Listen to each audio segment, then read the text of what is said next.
नमस्कार, आप देख रहे हैं सूर्य समाचार। मैं हूं आपके साथ समीक्षा राठौर। आज लखीमपुर दौरे पर रहेंगे सीएम योगी आदित्यनाथ। बता दें कि शारदा नदी पर चल रहा चैनलाइजेशन कार्य का जायजा लेंगे। बाढ़ से बचाव के लिए नदी पर चैनलाइजेशन का कार्य किया जा रहा है। अधिकारियों के साथ बैठक भी सीएम योगी आदित्यनाथ इस दौरान कर सकते हैं। तो देखिए, आज लखीमपुर दौरे पर रहेंगे सीएम योगी आदित्यनाथ। शारदा नदी पर चल रहा चैनलाइजेशन कार्य का जायजा लेंगे। बाढ़ से बचाव के लिए नदी पर चैनलाइजेशन कार्य किया जा रहा है। बताते चले आपको कि अधिकारियों के साथ बैठक भी सीएम योगी आदित्यनाथ इस दौरान कर सकते हैं। तो आज लखीमपुर दौरे पर रहेंगे सीएम योगी आदित्यनाथ। इसी खबर पर ज्यादा जानकारी के साथ हमारे संवाददाता विवेक कश्यप हमारे साथ जुड़ गए हैं। विवेक, लखीमपुर दौरे पर आज मुख्यमंत्री रहने वाले, क्या कुछ कार्यक्रम आज उनके वहां है? लखीमपुर के पलिया में शारदा नदी पर चैनलाइजेशन का काम चल रहा है। वहीं 3 अप्रैल को जल शक्ति मंत्री स्वतंत्र देव सिंह ने इसका उद्घाटन किया था। उसके बाद लगभग 7 किलोमीटर का ये चैनलाइजेशन का काम किया जाना था, जिसमें से लगभग 12 दिन बीत चुके। अभी 1 किलोमीटर का भी काम नहीं हो पाया है। लगातार जो शिकायतें मिल रही है मीडिया के माध्यम से, उसको लेकर आज मुख्यमंत्री खुद निरीक्षण करेंगे, जायजा लेंगे कि क्या वजह है कि इतना अभी धीरे काम चल रहा है। और साथ ही लगभग 7 किलोमीटर का ये चैनलाइजेशन का काम है, उसमें से लगभग अभी 8 से 10 पोलिंग ही हो पाई है।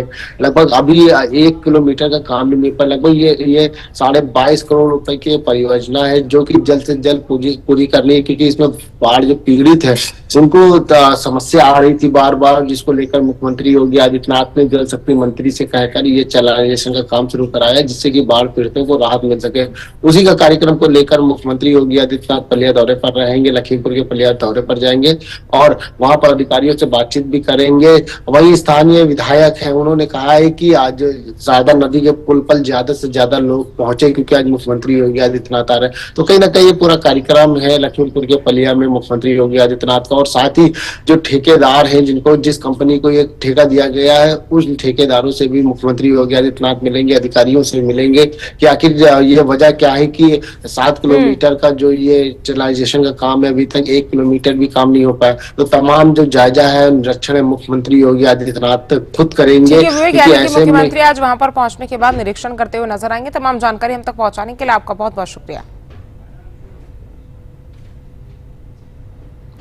और देखिए, लखनऊ में मुख्यमंत्री योगी आदित्यनाथ ने उत्तर प्रदेश प्रदूषण नियंत्रण बोर्ड के पुनर्गठन को लेकर एक महत्वपूर्ण बैठक की।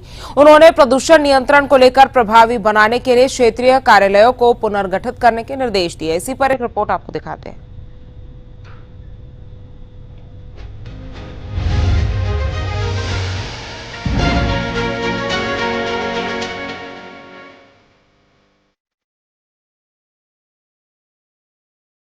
मुख्यमंत्री योगी आदित्यनाथ ने लखनऊ में प्रदूषण नियंत्रण बोर्ड के पुनर्गठन और पर्यावरण संरक्षण को लेकर एक अहम बैठक की।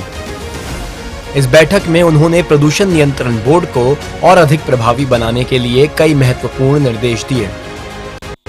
वर्तमान में प्रदेश के 75 जिलों में बोर्ड के 28 क्षेत्रीय कार्यालय कार्यरत हैं। सीएम योगी ने इन्हें पुनर्गठित कर 18 मंडलों के आधार पर व्यवस्थित करने का आदेश दिया है। इससे प्रशासनिक कार्यों में तेजी आई और प्रदूषण नियंत्रण के प्रयासों को अधिक व्यवस्थित ढंग से लागू किया जा सकेगा। सीएम ने कहा कि प्रदूषण आज एक गंभीर चुनौती है, जिसका असर न केवल पर्यावरण बल्कि जन स्वास्थ्य पर भी पड़ रहा है। औद्योगिक इकाइयों, नदियों के प्रदूषण और वायु गुणवत्ता पर विशेष ध्यान देने की जरूरत है। इसके लिए क्षेत्रीय कार्यालयों को और सशक्त किया जाएगा, ताकि वे स्थानीय स्तर पर त्वरित कार्रवाई कर सकें। साथ ही सीएम योगी ने बोर्ड के अधिकारियों को निर्देश दिया कि वे नियमित मॉनिटरिंग करें और नियमों का उल्लंघन करने वालों के खिलाफ सख्त कार्रवाई सुनिश्चित करें। बैठक में सीएम योगी ने पर्यावरण संरक्षण के लिए तकनीक के उपयोग पर भी बल दिया। उन्होंने कहा कि आधुनिक तकनीकों जैसे रियल टाइम मॉनिटरिंग सिस्टम और डेटा एनालिटिक्स का उपयोग कर प्रदूषण के स्रोतों की पहचान की जाए। इसके अलावा जागरूकता अभियानों को बढ़ावा देने और हरित ऊर्जा के उपयोग को प्रोत्साहित करने पर भी चर्चा हुई।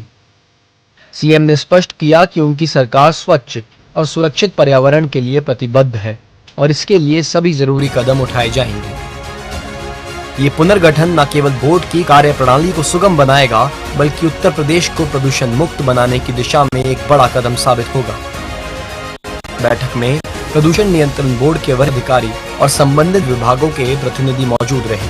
मुख्यमंत्री योगी आदित्यनाथ की ये पहल उत्तर प्रदेश में प्रदूषण नियंत्रण के लिए एक नया अध्याय शुरू करने की दिशा में महत्वपूर्ण है। 18 मंडलों में क्षेत्रीय कार्यालयों का पुनर्गठन और तकनीक का उपयोग पर्यावरण संरक्षण को और मजबूती देगा। सवाल ये है कि क्या ये कदम प्रदेश को स्वच्छ और हरित भविष्य की ओर ले जाएगा? ब्यूरो रिपोर्ट, सूर्या समाचार।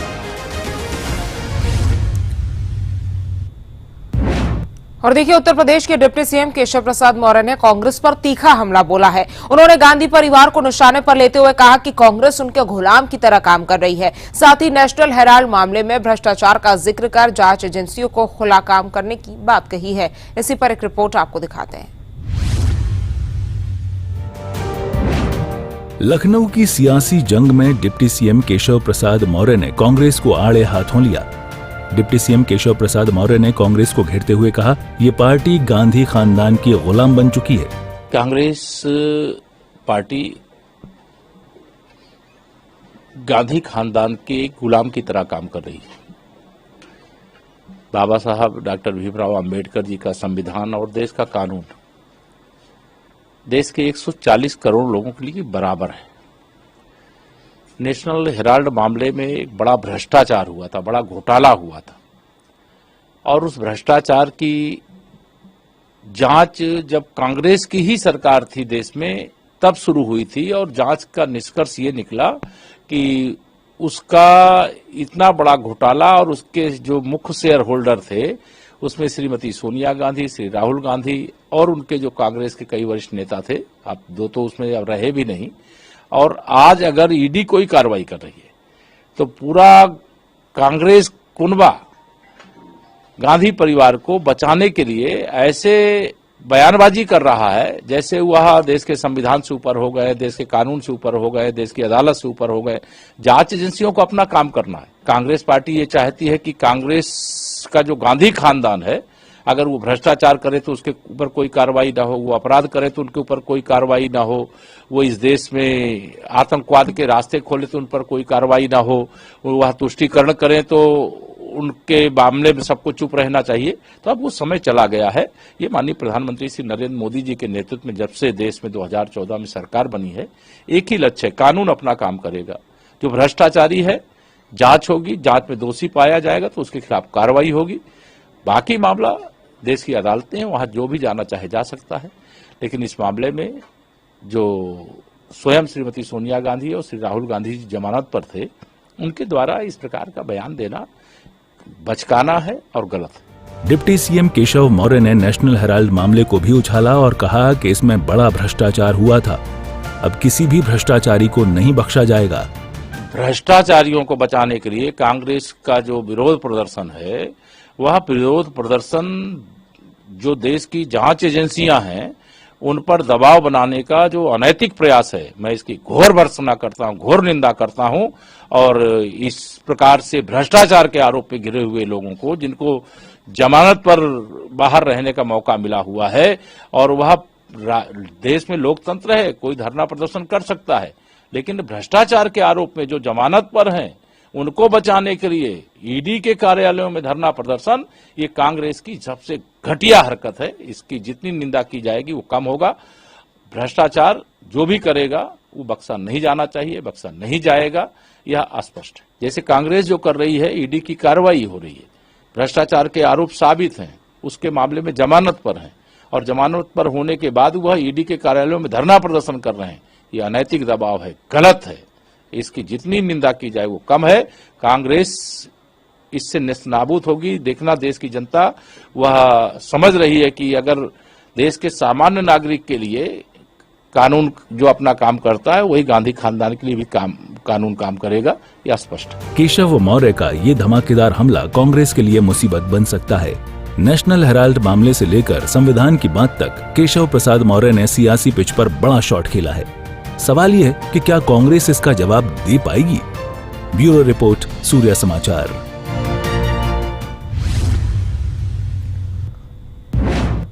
और देखिए, कानपुर में राष्ट्रीय स्वयंसेवक संघ के सरसंघचालक डॉक्टर मोहन मधुकर भागवत ने दुर्गा पार्क कोयला नगर का दौरा किया।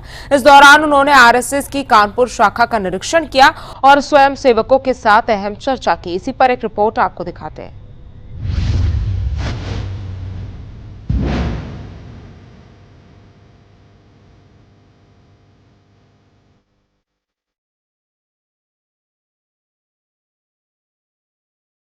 आरएसएस प्रमुख मोहन भागवत अपने 5 दिवसीय कानपुर दौरे के तहत कोयला नगर के दुर्गा पार्क पहुंचे, जहां उन्होंने आरएसएस की कानपुर शाखा का निरीक्षण किया। ये दौरा संघ के शताब्दी वर्ष के उपलक्ष्य में विशेष महत्व रखता है। इस दौरान डॉक्टर भागवत ने स्वयंसेवकों के साथ शाखा गतिविधियों का जायजा लिया और सामाजिक समरसता, पर्यावरण संरक्षण और परिवार प्रबोधन जैसे मुद्दों पर चर्चा की। आरएसएस प्रमुख ने स्वयंसेवकों को संबोधित करते हुए कहा कि संघ का काम व्यक्तिगत नहीं बल्कि समाज और राष्ट्र के लिए है। उन्होंने कहा कि 1 घंटा स्वयं के विकास के लिए और बाकी 23 घंटे समाज के कल्याण के लिए समर्पित करने की संघ की विचारधारा है। भागवत ने यह भी कहा कि समाज ने लंबे समय तक संघ के कार्यों को परखा और स्वीकार किया है। इससे पहले मंगलवार को भागवत ने निराला नगर के इंदिरा पार्क में बच्चों की शाखा का दौरा किया था, जहां उन्होंने बच्चों के साथ पारंपरिक खेलों में हिस्सा लेकर मार्गदर्शन किया। कोयला नगर में निरीक्षण के दौरान उन्होंने शाखा में चल रहे शारीरिक व्यायाम और सामाजिक गतिविधियों की सराहना की। क्षेत्रीय समरसता प्रमुख रविशंकर ने उन्हें कानपुर में सामाजिक एकता के लिए चल रहे कार्यों की जानकारी दी। डॉक्टर भागवत ने शहरी और ग्रामीण क्षेत्रों में सामाजिक समरसता के सफल मॉडल को लागू करने की रणनीति पर भी चर्चा की। उनका ये दौरा संघ की शताब्दी वर्ष की तैयारियों के लिए भी अहम है। 17 अप्रैल को राज्य कार्यकारिणी के साथ बैठक करेंगे। इस बैठक में नागरिक कर्तव्य, पर्यावरण संरक्षण, सामाजिक समरसता और स्वदेशी जैसे विषयों पर विचार विमर्श होगा। कोयला नगर में उनकी मौजूदगी के दौरान सुरक्षा के कड़े इंतजाम किए गए थे। कानपुर में मोहन भागवत का ये दौरा न केवल संघ की गतिविधियों को गति देगा बल्कि सामाजिक एकता और पर्यावरण संरक्षण जैसे मुद्दों को भी मजबूती देगा।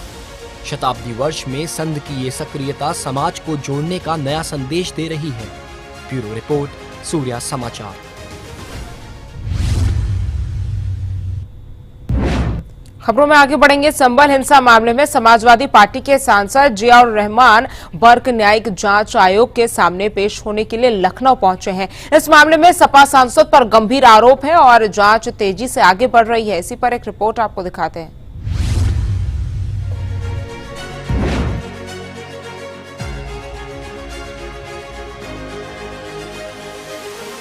शाही जामा मस्जिद में सर्वे के दौरान भड़की हिंसा की जांच में समाजवादी पार्टी के सांसद जियाउल रहमान बर्क की मुश्किलें बढ़ती जा रही हैं। इस मामले में बर्क न्यायिक जांच आयोग के सामने पेश होने के लिए लखनऊ पहुंचे हैं। जांच आयोग ने तकरीबन 3 घंटे से ज्यादा पूछताछ की और कई सवाल किए। कोई रिकॉर्डिंग मेरी अगर होगी भी तो कोई गलत नहीं होगी, ये मैं इस चीज की गारंटी के साथ कह सकता हूँ, क्योंकि मैं जिस जिम्मेदार पद पर बैठा हूँ कभी भी हल्की और कमजोर बात मैं नहीं कर सकता। और यकीनन जो कुछ आयोग बना है, हम पहले उम्मीद तवक्को करते हैं कि आयोग इस चीज की जांच करेगा और सही तरह से अपनी रिपोर्ट पेश करेगा। यकीनन आरोप गलत है और उसी के लिए मैं आयोग के सामने भी समक्ष पेश हो रहा हूँ और उसके लिए कोर्ट में भी लड़ाई लड़ रहा हूँ। आरोप गलत लगाए गए हैं, उसी के लिए मैं चाहता हूँ कि मुझे इंसाफ मिलना चाहिए। जब इस देश का सांसद ही अपने लिए इंसाफ की लड़ाई के लिए लड़ रहा है तो बाकी जनता को तो चिंता का विषय है ही। खैर, अब जो भी है, हम इस कानून और संविधान पर, न्यायालयों पर भरोसा करने वाले हैं और यकीनन इसी के तहत इस जंग को लड़ना है और उम्मीद करते हैं कि हमें इस न्यायिक प्रक्रिया पर भरोसा। इससे पहले 8 अप्रैल को बर्क 12 वकीलों के साथ संभल के नखासा थाने में एसआईटी के सामने पेश हुए थे। एसआईटी ने उनसे 3 घंटे तक पूछताछ की और करीब 50 सवाल दागे। बर्क ने 20 से 25 सवालों के सीधे जवाब दिए, लेकिन बाकी 30 सवालों पर या तो चुप रहे या फिर गोलमाल जवाब दिए। पूछताछ के दौरान वह तनाव में दिखे।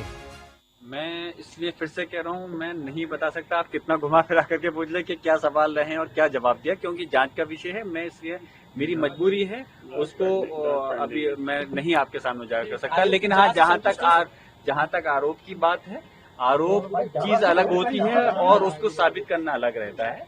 आरोप मेरे ऊपर लगाया गया है, लेकिन मैंने पहले से ही कहा है कि वो गलत है।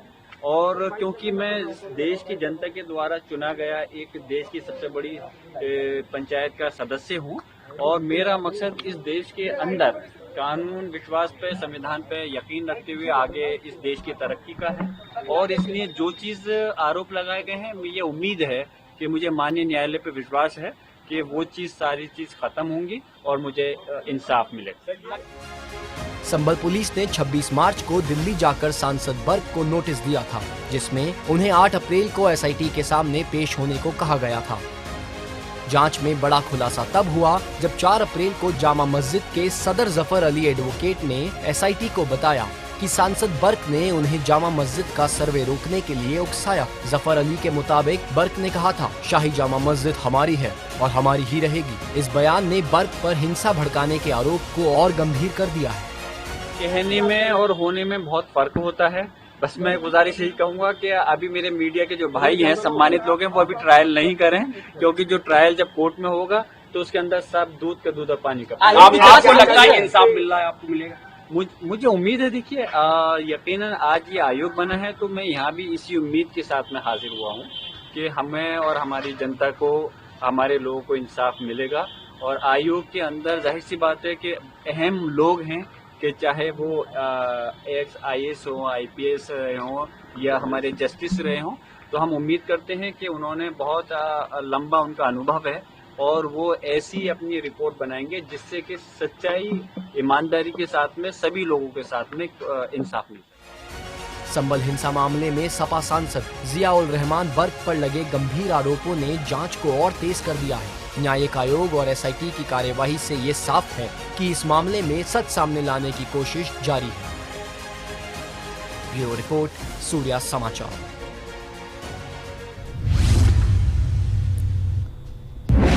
और खबर अब लखनऊ से है, जहां ट्रेन पलटने की साजिश नाकाम हुई है। ट्रैक पर 2.5 फीट लंबा लकड़ी का टुकड़ा मिला है।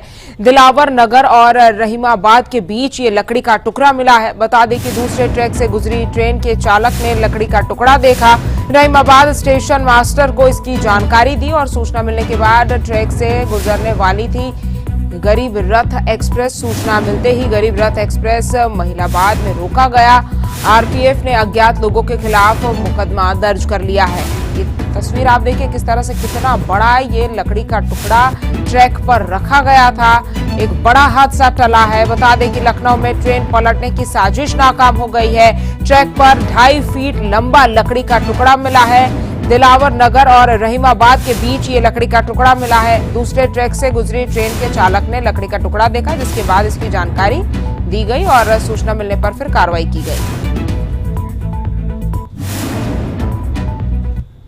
खबरों में आगे बढ़ेंगे। संभल में निजी स्कूलों की मनमानी पर प्रशासन ने कड़ा प्रहार किया है। जिला विद्यालय निरीक्षक और एसडीएम की संयुक्त टीम ने कई स्कूलों पर छापेमारी की। इस दौरान बिना मान्यता वाली किताबें जब्त की गई और अवैध निर्माण को लेकर नोटिस जारी किए गए। इसी पर एक रिपोर्ट आपको दिखाते हैं।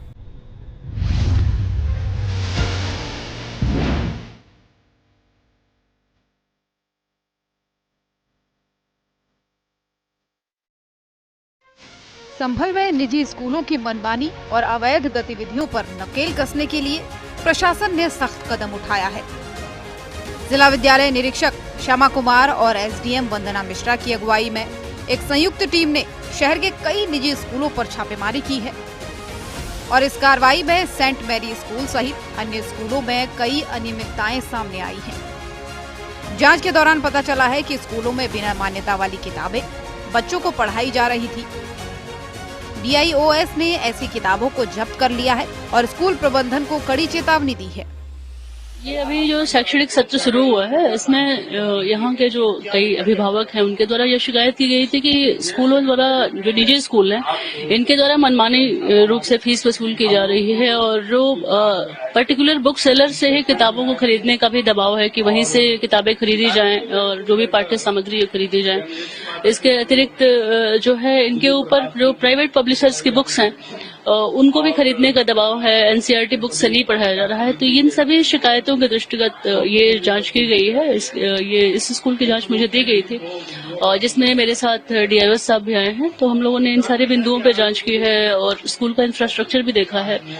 जो बिल्डिंग है वो प्राधिकृत अथॉरिटी से अप्रूव्ड नहीं है, बिना अप्रूव किए बिल्डिंग बनाई गई है। जो बच्चे क्लासेज में बैठे हैं, क्लासेज में ये है कि प्रोविजन है कि 2 डोर्स होने चाहिए, एग्जिट और एंट्री एंड एग्जिट के लिए सुरक्षा के दृष्टिगत, उसका भी पालन नहीं किया गया है। जो स्कूल का मानक होता है, कक्षा का मानक होता है कि इतने बड़े कक्ष में इतने स्टूडेंट्स को एकोमोडेट किया जा सकता है, उसका भी अनुपालन नहीं किया गया है। बहुत सारे ऐसे टीचर्स मिले हैं जो पर्टिकुलर जो इसके लिए प्राधिकृत मान्यता वो है, डिग्री उनके पास नहीं है। तो इस तरह से तमाम अनियमितताएं पाई गई हैं, जिसके संबंध में रिपोर्ट बनाकर और जो जिला स्तरीय कमेटी है उसके समक्ष प्रस्तुत किया जाएगा। वहीं छापेमारी के दौरान सेंट मैरी स्कूल में एक और चौंकाने वाला खुलासा हुआ। 11वीं और 12वीं कक्षा के छात्र छात्राएं जिले के डीएम और एसपी का नाम तक नहीं बता पाए। जांच में यह भी सामने आया कि स्कूल के व्हाट्सएप ग्रुप पर बच्चों को निजी प्रकाशकों की किताबें खरीदने के लिए मजबूर करने के मैसेज भेजे जा रहे थे। और इसके अलावा कुछ स्कूलों में अवैध निर्माण की शिकायतें भी मिली, जिसके खिलाफ एसडीएम वंदना मिश्रा ने नोटिस जारी किए। सेंट मैरी स्कूल में राइट टू एजुकेशन नियमों का भी उल्लंघन पाया गया, जहां पात्र बच्चों को मुफ्त शिक्षा नहीं दी जा रही थी। छापेमारी तो आप कह रहे हैं, हम तो जांच में आए थे। यहाँ पर शुल्क के संबंध में जांच और पुस्तकों के संबंध में, निजी प्रकाशन की चलाई जा रही है इसके संबंध में थी। और निजी प्रकाशन की पुस्तकें यहाँ पर पाई गई हैं और विद्यालयों द्वारा सिफारिश भी की गई है किताबें निजी प्रकाशकों की खरीदने के लिए। क्या सर अदर स्टेट की बुक्स मिली है? हाँ, अदर स्टेट की मिली है। उत्तराखंड 12 तक सभी कक्षाएं देगी। वहीं संभल में निजी स्कूलों पर आईडीओएस और एसडीएम की इस छापेमारी ने शिक्षा के नाम पर हो रही लूट को उजागर किया है। बिना मान्यता वाली किताबों को लेकर अवैध निर्माण तक ये कार्रवाई स्कूल प्रबंधनों के लिए सख्त संदेश है। सवाल यह है कि क्या ऐसी कार्रवाइयां शिक्षा व्यवस्था को पारदर्शी और जवाबदेही बना पाएंगी और क्या अभिभावकों को मनमानी से राहत मिलेगी? ब्यूरो रिपोर्ट, सूर्या समाचार।